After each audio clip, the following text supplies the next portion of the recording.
Hello everyone, welcome to Fluent English Stories. Can you imagine having the chance to start your English learning journey all over again? But this time, with all the wisdom you have now? What would you do differently? Today, I am going to share something that most teachers will never tell you.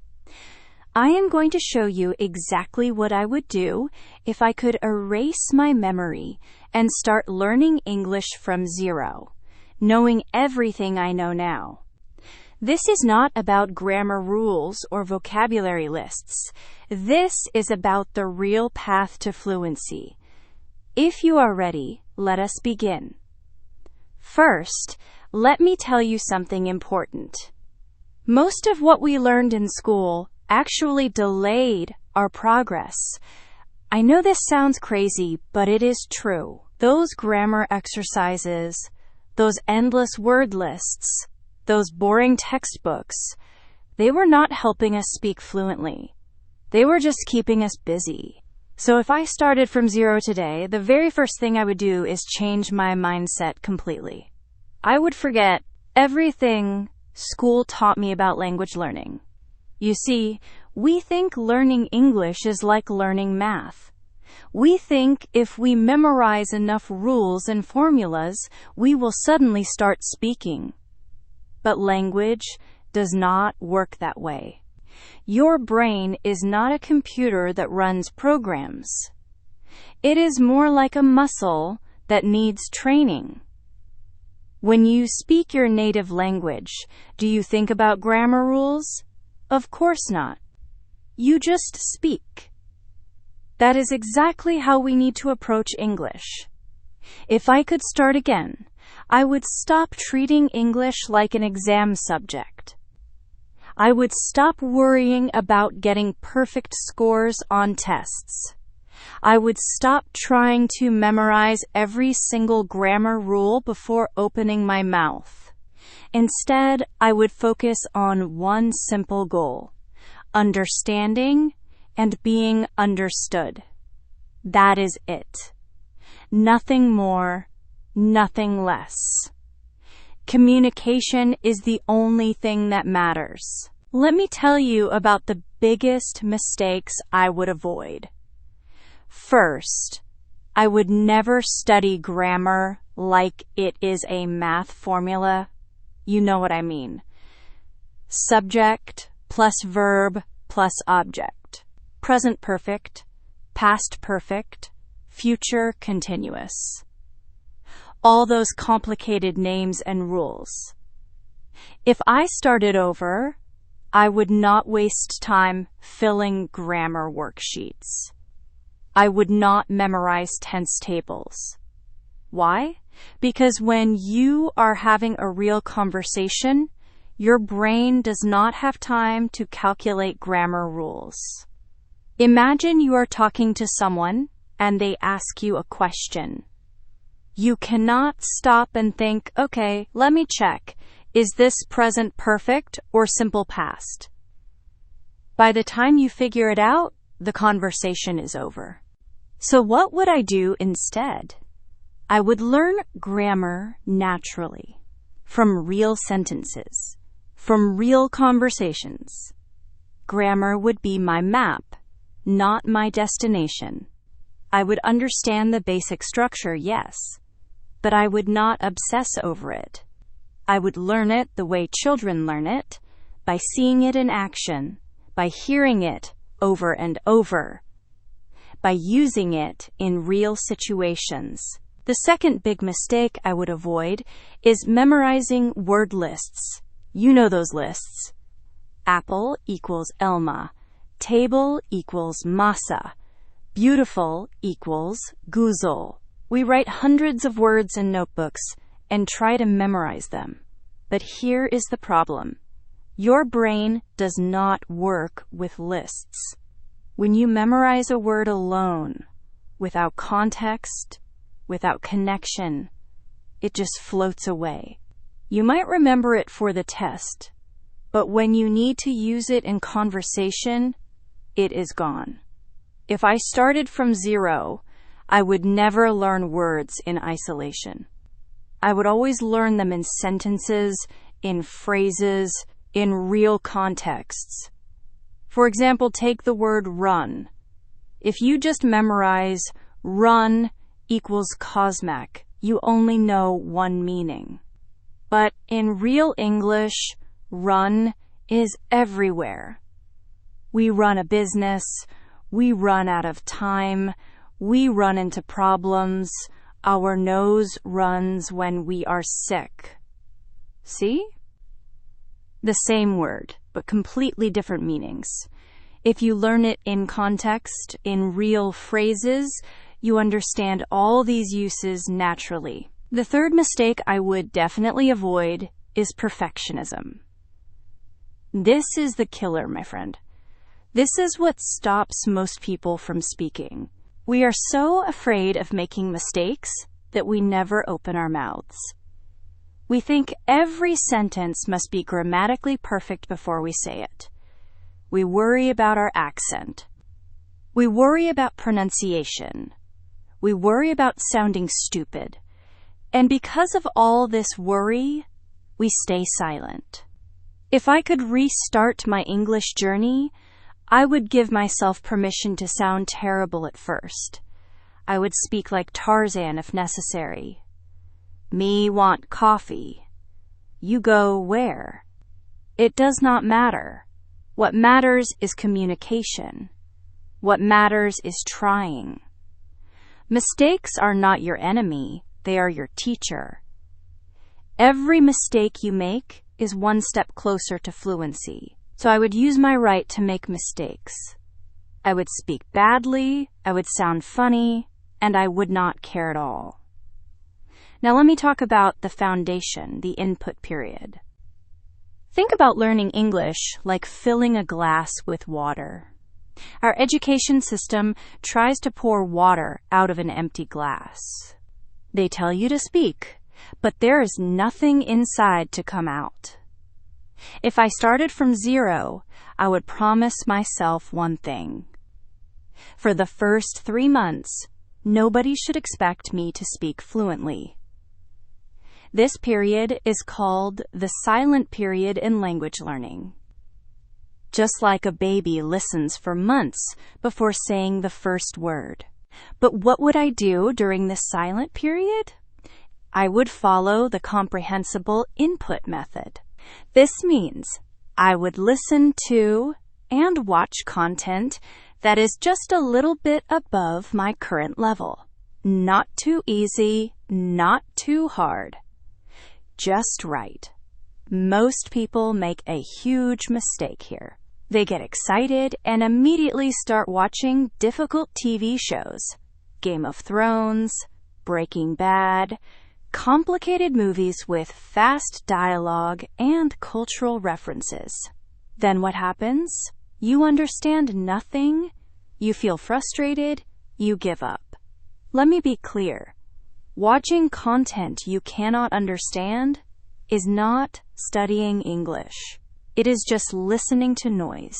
Your brain treats sounds it cannot understand as background noise and ignores them. So if I started today, I would not watch difficult series. Instead, I would watch YouTube videos about topics I love. Why YouTube? Because most YouTube content has visual context. The person is showing you things, demonstrating things, pointing at things. You can understand the meaning even if you do not know every word. For example, someone picks up a phone and says, "This screen is bright." Even if you do not know the word bright, you see them showing the screen, you understand the meaning. Visual context is incredibly powerful. Your brain learns faster when it can connect words to images and actions. So I would find channels about cooking, about technology, about travel, about fitness, whatever interests me. The key is to find content that is interesting and has strong visual support. And here is something important. I would not panic when I do not understand everything. This is crucial. Most learners think they must understand every single word. When they miss something, they stop the video, check the dictionary, rewind, check again. This destroys the flow. This makes learning feel like work. If I started over, I would let go of this perfectionist approach. I would focus on the big picture, the general meaning, the main idea. Let me give you an example. Imagine watching a 10-minute video with 500 words. You only understand 50 words. That is okay. Your brain is amazing at filling in gaps. As you watch more and more content, those gaps get smaller and smaller. You start recognizing patterns. You start guessing meanings from context. This is called tolerable ambiguity, being comfortable with not understanding everything. You need to develop this skill. You need to relax and let your brain do its work. Now, I know what some of you are thinking. What about subtitles? Should I use them or not? If I started from zero, here is what I would do. I would use dual subtitles sometimes. There are tools like Language Reactor for Chrome that show both English and your native language at the same time. I would watch with both subtitles on, but I would focus on the English one first.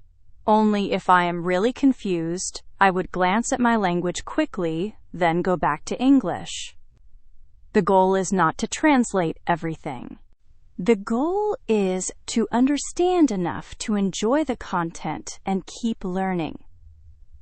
One more thing about the input period. I would not fall for the learn English while you sleep scam. Putting on headphones and playing English like background music while you sleep does not work. Your brain needs active attention to learn. So instead of listening for 5 hours passively, I would watch for 30 minutes actively. Focused, engaged, paying attention. Quality over quantity, always. So in summary, for the first 3 months, I would not stress about speaking. I would just collect data, absorb language, fill my mental tank. I would watch interesting content with visual support. I would focus on comprehensible input just above my level. And I would be comfortable with not understanding everything. This is the foundation. But here is the question: can you learn a language just by listening? What about speaking? When do we actually use our mouth? This is where the technique I call the gym method comes in. Many people say, I understand English, but I cannot speak it. They blame this on not having native speakers around them. But if I started from zero, I would not wait for a native speaker to practice speaking. Why? Because speaking is not just a mental activity. It is also a physical activity. Think about it. When you speak your native language, your mouth, your tongue, your lips, they all move in specific ways. These movements are different for every language. Your mouth muscles have been trained for years to produce sounds in your native language. If you do not train them for English sounds, you will struggle, even if you have the vocabulary and grammar. This is where shadowing comes in. If I restarted my English journey, I would definitely practice shadowing every single day. Shadowing means listening to someone speak and repeating exactly what they say, exactly how they say it. But this is not just repeating words like a parrot. This is copying the emotion, the tone, the rhythm, the melody of speech. Most people just say the words. Do not do that. Feel the emotion. Copy the facial expressions. Mirror the energy. Here is how I would do it. I would take one of those YouTube videos I enjoy watching. The speaker says one sentence. I pause the video. Then I repeat that exact sentence with the same emotion, the same intonation, the same speed. If the speaker is excited, I get excited. If they are calm, I stay calm. If they use hand gestures, I use hand gestures too. I would try to become that person for a few seconds. And here is the difficult part, but it is so important. I would record myself. Yes, I know, listening to your own voice is uncomfortable. We all hate how we sound on recordings. But if I started over, I would push past this discomfort. I would record my shadowing practice and compare it to the original. Is my voice going up when it should? Am I pronouncing that T sound correctly? Am I speaking too fast or too slow? This self-feedback is gold. You become your own teacher. Beyond shadowing, I would also talk to myself in English every single day. Just 10 minutes. I would walk around my room and speak out loud. I would describe my day, talk about my plans, express my opinions.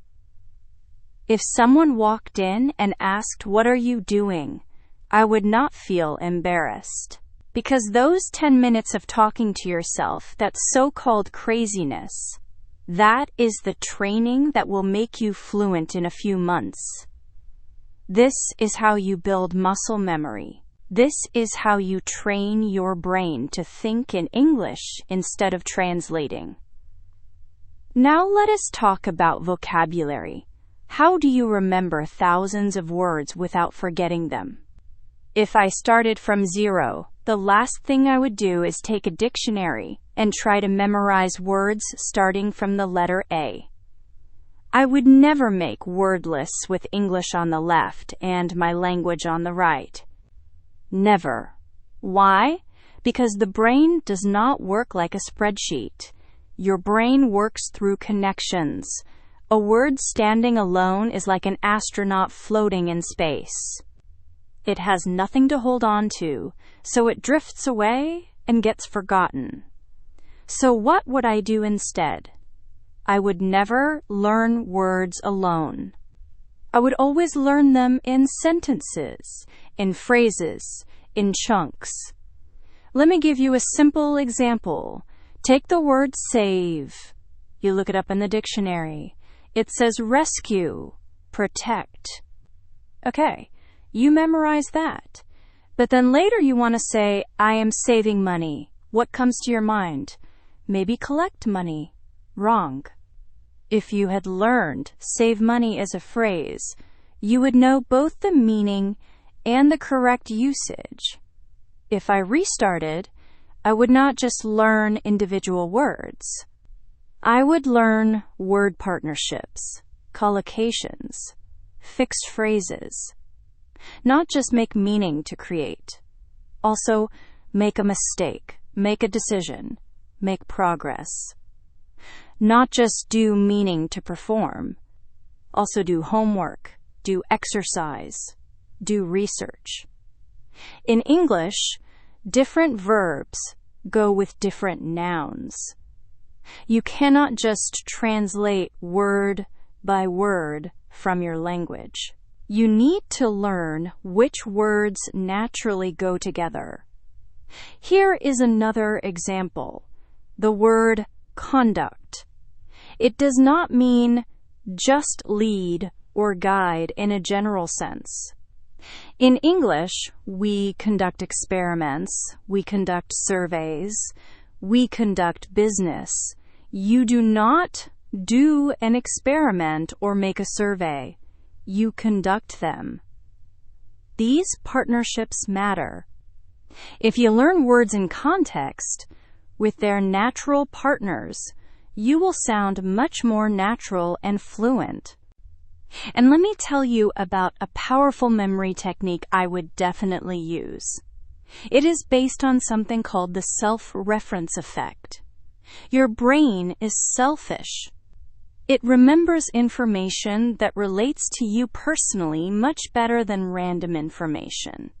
So if I learned a new word, I would not write a generic example sentence. I would create a sentence about my own life, my own experiences, my own feelings. For example, imagine learning the word exhausted. If I write Tom is exhausted, I will forget it. Who is Tom? I do not care about Tom. But if I write, I felt exhausted after my exam yesterday, that connects to my real memory, my real emotion. My brain holds on to it much stronger. Not every word needs a personal sentence, but when possible, make it about you. Make it real. Make it meaningful. Now let us talk about speaking practice with real interaction. In the past, the biggest excuse for not practicing English was, I have nobody to talk to. Private lessons are too expensive. But if I started learning today, I would not hide behind this excuse anymore. Why? Because now we have something incredible in our pockets. We have artificial intelligence. We have tools that can talk to us 24 hours a day, never get tired, never judge us, and never lose patience. I would use ChatGPT or similar AI tools, not for homework help, but as a real conversation partner. And if I were studying English seriously, I would use the voice mode much more. Writing is good, but what really scares us is speaking. So I would open the ChatGPT app, tap the voice icon, put my phone on the table, and say something like this. Let's practice English. You are a barista at a coffee shop, and I am a customer. Ask me what I want to drink. Then I would play that role, and I would practice ordering in English. Or I could say, you are a doctor, and I am a patient. Tell me what is wrong. I could create hundreds of different scenarios.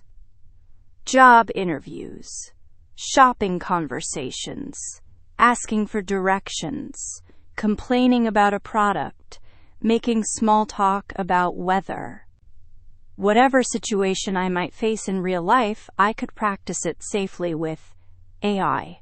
The beauty of this is there is no pressure. If I say, and 50 times, nobody cares. If I make grammar mistakes, nobody laughs. If I cannot find the right word and stay silent for 10 seconds, the AI just waits patiently. This removes the fear. This builds confidence. 10 minutes a day of role-playing with I would break down that speaking barrier faster than anything else. But just talking is not enough. I also need to see my mistakes and improve. So at the end of each conversation, I would give the AI a command. Please tell me my mistakes and correct them simply. Then the AI would show me what errors I made and how to fix them. Did I use the wrong preposition? Did I mess up the verb tense? Did I use an unnatural phrase?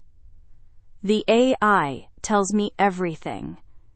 This is like having a private tutor for free, available anytime I want. If I started over, I would not waste time on passive tricks like changing my phone language to English. I have seen so many people do this. They think it will help. It does not. Seeing settings in English does not teach you to speak. Instead, I would turn my phone into an active training partner using AI. I would use technology Not for translation, but for conversation practice. Everything I have talked about so far, the right mindset, smart listening, shadowing practice, contextual vocabulary, AI conversation, all of this creates a perfect plan. But let me be completely honest with you. If I started from zero today, the most critical part of this plan would not be the methods. It would be consistency. This is what separates people who become fluent from people who stay stuck forever. Most people treat English learning like a weekend cleaning project. They think, I will sit down on Sunday and study for 5 hours and finish this. No, my friend. Language learning is not like that. It is like going to the gym. You cannot go once a month and work out for 10 hours and expect to build muscle. You need to go every single day, even if just for a short time. If I started English today, right now, I would tell myself this. Do not study for 3 hours today. Study for just 20 minutes. But do it again tomorrow. And the day after. And the day after that.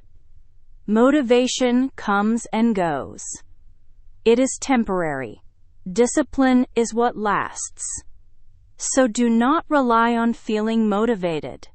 Build a habit instead. Make it so automatic that you do it without thinking. Start small. Really small.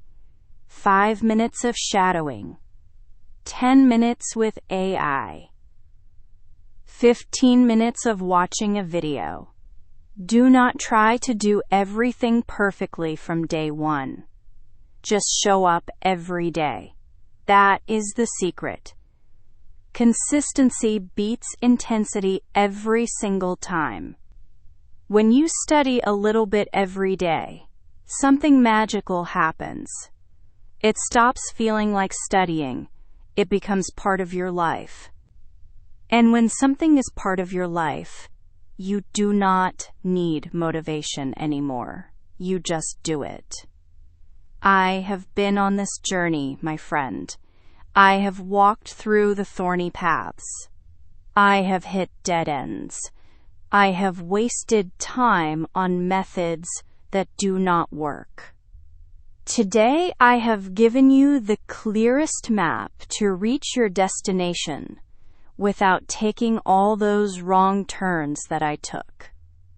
But having the map is not enough. You need to start walking. You need to take that first step. I know starting from zero can feel scary. I know you might be tired of trying and failing, but with the right approach, with the right mindset, language learning is actually an enjoyable journey. It is not supposed to be painful. It is supposed to be exciting. Every new word you learn, every sentence you understand, every conversation you have, these are victories. Celebrate them. Remember, fluency is not a destination you reach in 3 months or 6 months. It is a journey that continues forever. Even native speakers keep learning new words and expressions their whole lives. So do not put pressure on yourself to be perfect. Just commit to being a little better each day. That is all you need. The tools are in your hands now. The choice is yours. Will you keep making the same old mistakes? Or will you try a different path? Will you keep waiting for the perfect moment? Or will you start today with whatever time you have? I cannot walk this road for you, but I can tell you this. If you follow these principles, if you stay consistent, if you give yourself permission to make mistakes and keep going anyway, there is absolutely no reason you cannot become fluent in English. Your journey starts now. Not tomorrow, not next week, not when you have more time or feel more ready. Now. Today. This moment. Take one small action. Watch one video. Practice one sentence. Talk to AI for 5 minutes. Just begin. The rest will follow. Trust the process, trust yourself, and remember, every expert was once a beginner who refused to give up. You can do this, my friend. I believe in you. Thank you so much for being here with me today. I will see you in the next story. Take care of yourself. Goodbye.